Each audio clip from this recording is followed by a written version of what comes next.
নমস্কার, কেমন আছেন সকলে? আজ আমাদের গল্প এফএম বাংলার পঞ্চম গল্প। আজকে হিমুর ময়ূরাক্ষীর দ্বিতীয় কিস্তি। আগের দিন প্রথম পর্ব কেমন লাগলো জানাতে ভুলবেন না।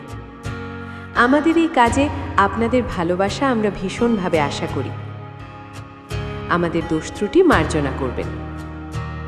তাহলে দেরি না করে শুরু করছি হিমু ময়ূরাক্ষী দ্বিতীয় কিস্তি, হুমায়ুন আহমেদ।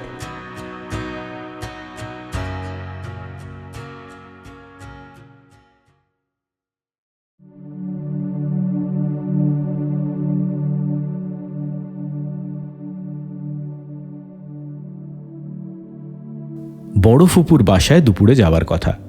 উপস্থিত হলাম রাত 8টায়। কেউই অবাক হলো না। ফুপুর বড় ছেলে বাদল আমাকে দেখে উল্লসিত গলায় বলল, হিমুদা এসেছো, থ্যাঙ্কস, অনেক কথা আছে, আজ থাকবে কিন্তু, আই নিড ইউর হেল্প। বাদল এবার ইন্টারমিডিয়েট দেবে।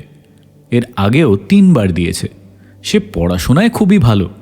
এসএসসিতে বেশ কয়েকটা লেটার এবং স্টার মার্কসও পেয়েছে। সমস্যা হয়েছে এই ইন্টারমিডিয়েটে, পরীক্ষা শেষ পর্যন্ত দিতেই পারে না। মাঝামাঝি জায়গায় তার এক ধরনের নার্ভাস ব্রেকডাউন হয়ে যায়। তার কাছে মনে হয় পরীক্ষার হল যেন হঠাৎ করেই ছোট হতে শুরু করেছে। ঘরটা ছোট হয়, পরীক্ষার্থীরাও ছোট হয়, চেয়ার টেবিল সবই ছোট হতে থাকে। তখন সে ভয় চিৎকার দিয়ে ঘর থেকে বের হয়ে আসে। বাইরে আসা মাত্রই দেখে সবই স্বাভাবিক। তখন সে আর পরীক্ষার হলে ঢোকে না, চোখ মুছতে মুছতে বাড়ি চলে আসে। দ্বিতীয়বার পরীক্ষা দেওয়ার সময় অনেক ডাক্তার দেখানো হলো, ওষুধপত্রও খাওয়ানো হলো, কিন্তু সেবারও সেই একই অবস্থা। এখন আবার পরীক্ষা দেবে। এবারে ডাক্তারের সঙ্গে যুক্ত হয়েছে পীর ফকির। বাদলের গলায়, হাতে, কোমরে নানান মাপের তাবিজ ঝুলছে।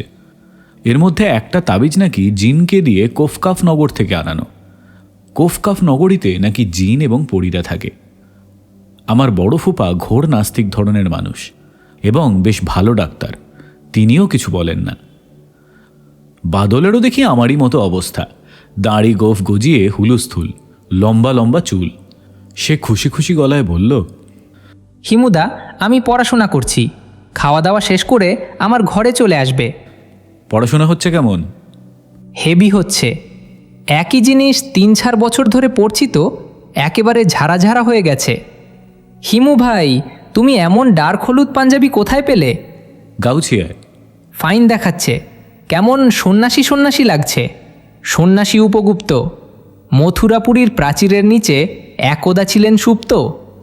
যা পড়াশোনা কর, আমি আসছি। কি আর পড়াশোনা করব, সব তো ভাজা ভাজা। তবু আরেকবার ভেজে ফেল, বেশ কড়া ভাজা হবে। বাদল শব্দ করে হেসে উঠল। সেই হাসি হেঁচকির মতো চলতেই থাকলো। আমি অবাক হয়ে তাকিয়ে রইলাম। এই ছেলের অবস্থা দেখি দিন দিন খারাপ হচ্ছে। এতক্ষণ ধরে কেউ হাসে?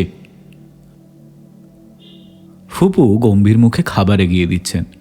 মনে হচ্ছে দুপুরে প্রচুর আয়োজন ছিল, সেই সব গরম করেই দেওয়া হচ্ছে। পোলাওয়ে কেমন জানি একটা টকটক গন্ধ।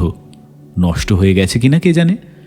আমার পেটে অবশ্যই সবই হজম হয়ে যায়, তবে পোলাওটা মনে হচ্ছে হবে না, কষ্ট দেবে। ফুপু বললেন, রোস্টার 1 পিস দেব? দাও। এত খাবার দাবারের আয়োজন কিসের জন্য একবারও জিজ্ঞাসা করলি না? আমি খাওয়া বন্ধ করে বললাম, কি জন্যে গো? আত্মীয় স্বজন যখন কোনো উপলক্ষে খেতে ডাকে তখন জিজ্ঞেস করতে হয় যে উপলক্ষটা কি। যখন আসতে বলে তখন আসতে হয়। ও, একটা ঝামেলায় আটকে পড়েছিলাম। উপলক্ষটা কি? রিঙ্কির বিয়ের কথা পাকা হলো। বাহ, ভালো তো। ফুপু গম্ভীর হয়ে গেলেন। আমি খেয়েই যাচ্ছি। টক গন্ধ পোলাও এতটা খাওয়া ঠিক হচ্ছে না সেটাও বুঝতে পারছি, তবু নিজেকে সামলাতে পারছি না। ও যা হবার হবে। ফুপু শীতল গলায় বললেন, একবারও তো জিজ্ঞেস করলি না কার সঙ্গে বিয়ে, কি সমাচার? তোমরা নিশ্চয়ই দেখে শুনে ভালোই বিয়ে দিচ্ছ। তুই একবার জিজ্ঞেসও করবি না? তোর কোন কৌতূহলও নেই? আরে কি যে বলো, কৌতূহল নেই, আসলে এত ক্ষুধার্ত যে কোনো দিকে মন দিতে পারছি না। দুপুরে খাওয়া হয়নি তো। ছেলে করে কি? Marine engineer. বলো কি, তাহলে তো মালদার পার্টি। ফুপু রাগী গলায় বললেন, ছোট লোকের মতো কথা বলবি না। মালদার পার্টি আবার কি? আহা, পয়সাওয়ালা পার্টি এই বলছি। হ্যাঁ, টাকা পয়সা ভালোই আছে। শর্ট না তো, আমার কেন জানি মনে হতো একটা শর্ট টাইপের ছেলের সাথেই রিঙ্কির বিয়ে হবে। ওই ছেলের হাইট কত? ফুপুর মুখটা কালো হয়ে গেল। তিনি নিচু গলায় বললেন, হাইট একটু কম, উঁচু জুতো পরলে বোঝা যায় না। বোঝা না গেলে তো কোনো সমস্যাই নেই। তাছাড়া বেঁটে লোক খুব ইন্টেলিজেন্ট হয়, যত লম্বা হয় বুদ্ধি তত কমতে থাকে। আমি এখনো পর্যন্ত কোনো বুদ্ধিমান লম্বা মানুষ দেখিনি, সত্যি বলছি। ফুপুর মুখ আরও অন্ধকার হয়ে গেল। তখন মনে পড়ল, কি সর্বনাশ, ফুপা নিজেই তো বিরাট লম্বা, প্রায় 6 ফুট। আজ দেখি একের পর এক ঝামেলা বাঁধিয়েই যাচ্ছি। তুই যাবার আগে তোর ফুফার সাথে কথা বলে যাবি। তোর সঙ্গে নাকি কি জরুরি কথা আছে। No problem. আর রিঙ্কির সঙ্গে কথা বলার সময় জামাই লম্বা না বেটে এ বিষয়ে কোনো কথা বলবি না। বেঁটে লোকেরা যে জ্ঞানী হয় এই কথাটা ঠিক কায়দা করে বলবো? তোর কিচ্ছু বলার দরকার নেই। ঠিক আছে, ঠান্ডা পেপসি থাকলে দাও। তোমরা তো কেউ পান খাও না, কাউকে দিয়ে 3টে পান আনাও তো। রিঙ্কির সঙ্গে দেখা করতে গেলাম। এই মেয়ে 9-10-এ পড়ার সময় রোগা ভোগা ছিল, এখন দিন দিনই মোটা হচ্ছে। আজ অবশ্য সেরকম মোটা লাগছে না, ভালোই লাগছে। মনে হচ্ছে এর চেয়ে কম মোটা হলে ওকে মানাতো না। কিরে, ক্লাস 1 একটা বড় জোগাড় করে ফেললি তো, কংগ্রাচুলেশনস। রিঙ্কি অসম্ভব খুশি হলো। অবশ্যই প্রায় সঙ্গে সঙ্গেই ঠোঁট উল্টে বলল, ক্লাস মান বড় না ছাই, ক্লাস 3 হবে বড় জোর। মেয়েদের আমি কখনো খুশি হলে সেই খুশি প্রকাশ করতে দেখিনি। একবার একটা মেয়ের সঙ্গে কথা হয়েছিল, সে ইন্টারমিডিয়েটে ছেলে মেয়ে সবার মধ্যে ফার্স্ট হয়েছে। আমি বললাম, কি খুকি, খুশি তো? সে ঠোঁট উল্টে বলল, ওহো, বাংলা সেকেন্ড পেপারে যা পুয়োর নাম্বার পেয়েছি, জানেন মার্কশিট দেখে কেঁদেছি। রিঙ্কিরও দেখি সেই একই অবস্থা, খুশিতে মুখ ঝলমল করছে, অথচ মুখে বলছে ক্লাস 3। হিমু ভাই, ও কিন্তু দারুণ শট, মনে হয় কলিং বেল হাত দিয়ে নাগাল পাবে না। আমি অত্যন্ত খুশি হবার ভঙ্গি করলাম, খুশি গলায় বললাম, তাহলে তুই তো লাকি রে, ভাগ্যবতী মেয়েদের বর খাটো হয়, খনার বচন আছে। যাও। সত্যি, খনা বলছেন, খাটো গাছের পেয়ারা ভালো, কাটো স্বামীর মন, কাটো স্বামীর মন, তারপর আরও কি কি যেন আছে, মনে নেই। বানিয়ে বানিয়ে কি যে তুমি মিথ্যে কথা বলো। এই ছড়াটা তুমি এক্ষুনি বানালে, তাই না? কেন বানালে বলো তো? তোকে খুশি করবার জন্য। খুশি করবার দরকার নেই, আমি এমনিতেই খুশি। সেটা তোর মুখ দেখেই বুঝতে পারছি। বর পছন্দ হয়েছে? তবে খুব বিরক্ত করছে। বিরক্ত করছে মানে? আজই মাত্র কথাবার্তা ফাইনাল হলো, এর মধ্যে 3 বার ফোন করেছে। তারপর বলছে রাত 11টার সময় আবার করবে। লজ্জা লাগে না? তার ওপর টেলিফোন বাবার ঘরে, বাবা সন্ধে থেকে তার ঘরে বসে আছে। আমি কি বাবার সামনে তার সঙ্গে কথা বলবো? লম্বা তার তো আছে, তুই টেলিফোন তোর ঘরে নিয়ে আয়। আমি কি করে আনবো? আমার লজ্জা লাগে না? আচ্ছা যা, আমি এনে দিচ্ছি। পরে কিন্তু তুমি এই নিয়ে ঠাট্টা করতে পারবে না। আমি কিন্তু তোমাকে আনতে বলিনি, তুমি নিজে থেকে আনতে চেয়েছো। তা তো বটেই। কিরে, ওই ভদ্রলোক টেলিফোনে কি বলে? কি আর বলবে, কিছু বলে না। আহা, বল না, শুনি। আমি কিছু বলতে টলতে পারবো না। রিঙ্কি লজ্জায় লাল নীল হতে লাগলো। মনে হচ্ছে সে এখন তার জীবনের শ্রেষ্ঠ সময়টা কাটাচ্ছে। বড় ভালো লাগছে তার দিকে তাকিয়ে থাকতে। রিঙ্কির সঙ্গে আরও কিছুক্ষণ থাকার ইচ্ছা ছিল, থাকা গেল না। ফুপা ডেকে পাঠালেন। ফুপার ঘর অন্ধকার, 0 পাওয়ারের একটা বাতি জ্বলছে। লক্ষণ সুবিধার নয়। ফুপার মাঝে মধ্যে মদ্যপানের অভ্যাস আছে। এই কাজটা বেশিরভাগ সময় বাইরেই সারেন, বাসায় ফুপুর জন্য তেমন সুযোগ পান না। ফুপুর শাসন বেশ কঠিন। হঠাৎ হঠাৎ কোনো বিশেষ উপলক্ষে বাসায় মদ্যপানের অনুমতি পান। আজ পেয়েছেন বলেই মনে হচ্ছে। মদ্যপান করছে এরকম মানুষের সঙ্গে কথাবার্তা খুব সাবধানে বলতে হয়, কারণ তাদের মুড, মদের পরিমাণ আর কতক্ষণ ধরে মদ্যপান করা হচ্ছে তার উপর নির্ভর করে। ফুপার তরল অবস্থায় তার সঙ্গে আমার কথাবার্তা বিশেষ হয়নি, কাজেই তরল অবস্থায় তার মেজাজ মর্জি কেমন থাকে তাও ঠিক জানি না। ফুপা আসবো? হিমু, এসো, দরজা ভেজিয়ে দাও। তোমার সঙ্গে খুব জরুরি কথা আছে। বসো, সামনের চেয়ারটায় বসো। আমি বসলাম। তিনি গ্লাস দেখিয়ে বললেন, আশা করি এইসব ব্যাপারে তোমার কোনো প্রেজুডিস নেই। জি না। তারপর বলো, কেমন আছো? ভালো? জি। রিঙ্কির বিয়ে ঠিক হয়ে গেল শুনেছ নিশ্চয়ই? জি। ছেলে ভালো, তবে খুবই খাটো। আমাদের সঙ্গে এই রকম একটা ছেলে পড়তো, তার নাম ছিল স্ক্রু। এই ছেলেরও নিশ্চয়ই এই ধরনের কোনো নাম টাম আছে। বেটে ছেলেদের সাধারণত স্ক্রু বা বল্টু হয়। আমি চুপ করে রইলাম। ফুপাকে নেশায় ধরেছে বলে মনে হচ্ছে। না ধরলে নিজের জামাই সম্পর্কে এ ধরনের কথা বলতে পারতেন না। আপনার ছেলে পছন্দ হয়নি? আরে পছন্দ হবে কি, মার্বেল সাইজের এক ছেলে। পছন্দ হয়নি তো বিয়েতে মত দিলেন কেন? আমার মতামতের প্রশ্ন ওঠে না। আমি হচ্ছি এই সংসারে টাকা বানানোর মেশিন, এর বেশি কিছু না। আমি কি বলছি তা কেউ জানতে চায় না। তারপরেও বলতাম, কিন্তু দেখি মেয়ে এবং মেয়ের মা খুশিতে বাকবাকুম। তার গ্লাস খালি হয়ে গিয়েছিল। তিনি আরও খানিকটা ঢাললেন। আমি তাকিয়ে আছি দেখে বললেন, এটা পঞ্চম পেগ। আমার লিমিট হচ্ছে 7। 7-এর পর লজিক এদিক ওদিক হয়ে যায়। 7-এর আগে কিছুই হয় না। আমি বললাম, ফুপা 1 মিনিট, আমি টেলিফোনটা রিঙ্কির ঘরে দিয়ে আসি। ও কোথায় যেন একটা টেলিফোন করবে বলছিল। ফুপা মুখ বিকৃত করে বললেন, কোথায় করবে বুঝতে পারছো না? ওই মার্বেলের কাছে করবে। টেলিফোন করে করে অস্থির করে তুলল। আমি রিঙ্কিকে টেলিফোনটা দিয়ে এসে বললাম, আপনি কি যেন একটা জরুরি কথা বলবেন বলছিলেন? ও হ্যাঁ, জরুরি কথা, বাদল সম্পর্কে। জি বলুন। ও তোমাকে কেমন অনুসরণ করে সেটা লক্ষ্য করেছো? তুমি তোমার মুখে দাড়ি গোফের চাষ করছো, করো, সেও তোমার পথ ধরেছে। আজ তুমি হলুদ পাঞ্জাবি গায়ে দিয়ে এসছো, আমি 1000 টাকা বাজি রাখতে পারি কাল দুপুরের মধ্যে সে হলুদ পাঞ্জাবি কিনবে। আমি কি ভুল বললাম? না, ভুল বলেননি।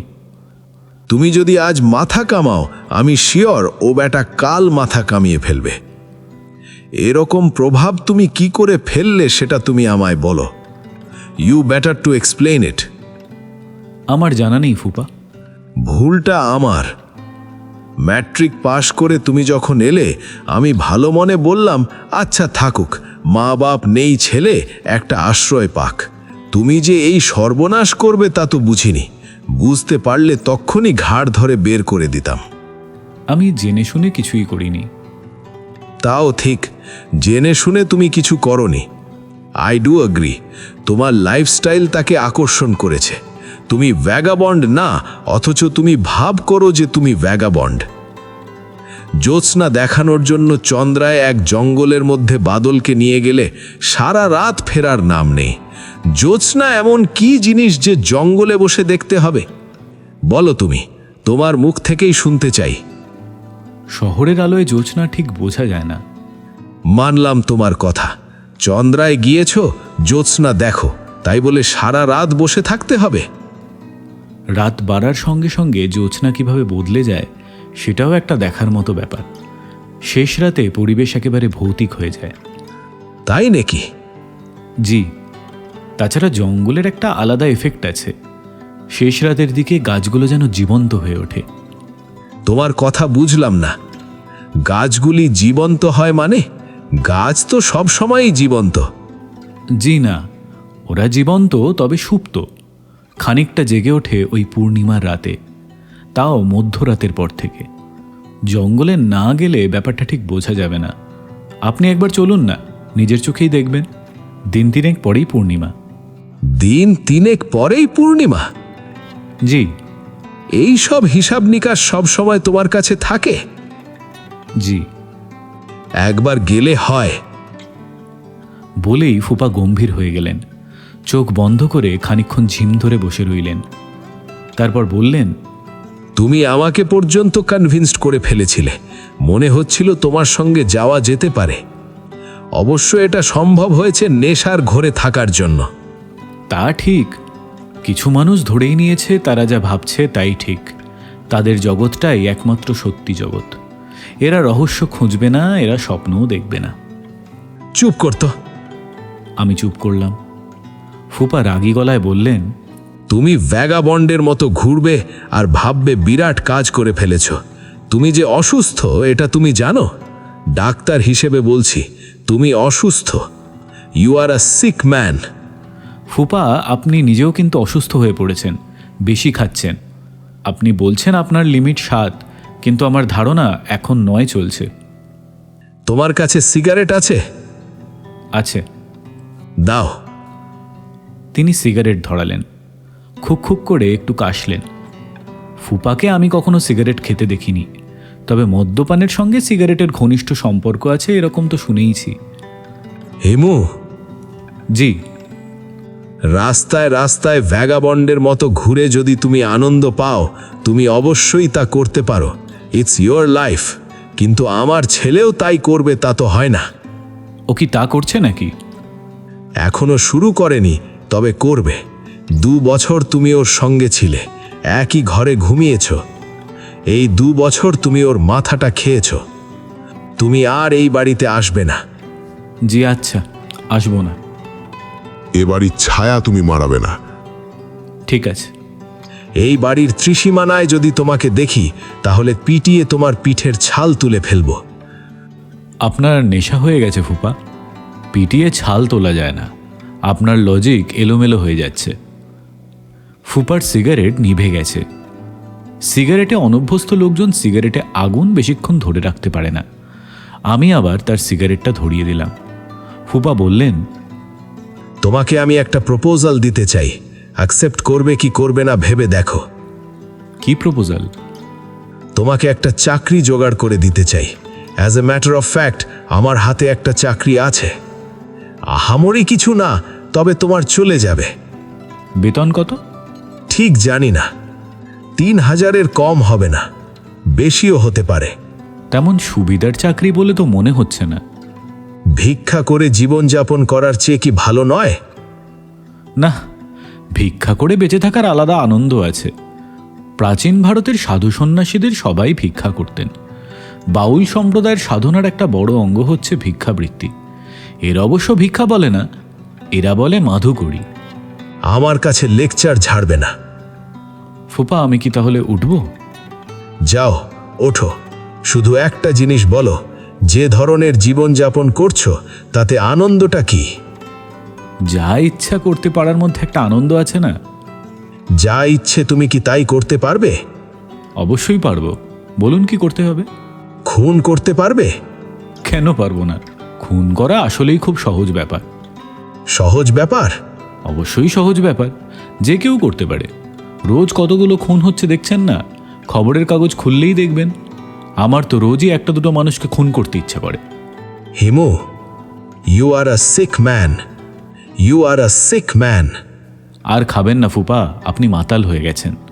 কি করে বুঝলে মাতাল হয়ে গেছি? কি করে বুঝলে? মাতালরা প্রতিটা বাক্য 2 বার করে বলে, আপনিও তাই বলছেন। আপনি বাথরুমে গিয়ে একটু বমির চেষ্টা করুন, বমি করলে ভালো লাগবে। বলেই আমি চেয়ার ছেড়ে সরে গেলাম। বমির কথা মনে করিয়ে দিয়েছি, কাজী ফুপা এখন হড়হড় করে বমি করবেন।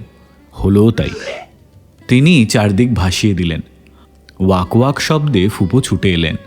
তিনি তার সাজানো ঘরের অবস্থা দেখে একেবারে স্তম্ভিত। ফুপাকে দেখে মনে হচ্ছে তার নাড়ি ভুঁড়ি একেবারে উল্টে আসছে। হঠাৎ হয়তো দেখব বমির সঙ্গে তার পাকস্থলী একেবারে বের হয়ে এসছে। সেই দৃশ্য খুব সুখকর হবে না। আমি বারান্দায় চলে এলাম। রিঙ্কি ছুটে এসেছে, বাদলও এসেছে। ফুপা চিচি করে বলছেন, সুরমা, আমি মরে যাচ্ছি। ও সুরমা, আমি মরে যাচ্ছি। বমি করতে করতে কোনো মাতাল মারা যায় বলে তো আমার জানা নেই। কাজেই আমি রাস্তায় নেমে এলাম। সিগারেট কেনা দরকার। আকাশে মেঘের আনাগোনা। বৃষ্টি হবে কিনা কে জানে, হলে ভালোই হয়। এই বছর এখনো বৃষ্টিতে ভেজা হয়নি। নবধারা জলে স্নান বাকি আছে। সিগারেটের সঙ্গে জর্দা দেয়া 2 পান কিনলাম। জর্দার নাম সবই পুংলিঙ্গে। দাদা জর্দা, বাবা জর্দা, মা জর্দা, খালা জর্দা এখনও বাজারে আসেনি, যদিও মহিলারা এই জর্দা বেশি খায়। কোনো একটা জর্দা কোম্পানিকে এই আইডিয়াটা দিয়ে দেখলে হয়। প্রথমবার ঢোকার সময় ফুপুকে যত গম্ভীর দেখলাম, দ্বিতীয়বারে তার চেয়েও বেশি গম্ভীর মনে হলো। ফুপু কোমরে হাত দিয়ে দাঁড়িয়ে, কাজের মেয়ে বালতি আর ঝাঁটা হাতে যাচ্ছে, কাজের ছেলেটির হাতে ফিনাইল। ফুপুর কিছুটা সূচিবায়ুর মতো আছে, আজ সারা রাতি ধোয়াধুয়ি চলবে। ফুপু বললেন, তুই তাহলে আছিস? আমি ভাবলাম চলে গিয়েছিস। পান কিনতে গিয়েছিলাম। ফুপার অবস্থা কি? অবস্থা কি জিজ্ঞেস করছিস? তোর সামনে গিলল, তুই একবার না করতে পারলি না? চাকর বাকর আছে, কি লজ্জার কথা। তুই কি আজ এখানে থাকবি? হ্যাঁ। এখানে থাকার তোর দরকারটা কি? এত রাতে যাব কোথায়? ফুপু শোবার ঘরের দিকে রওনা হলেন। টেলিফোনে ক্রমাগত রিং হচ্ছে। এগিয়ে গেলাম টেলিফোনের দিকে। রিঙ্কির ঘর পর্যন্ত টেলিফোন নেওয়া যায়নি, তার এত লম্বা নয়। টেলিফোন বারান্দায় রাখা। আমি রিসিভার তুলতেই ওপাশ থেকে উদ্বিগ্ন গলা পাওয়া গেল।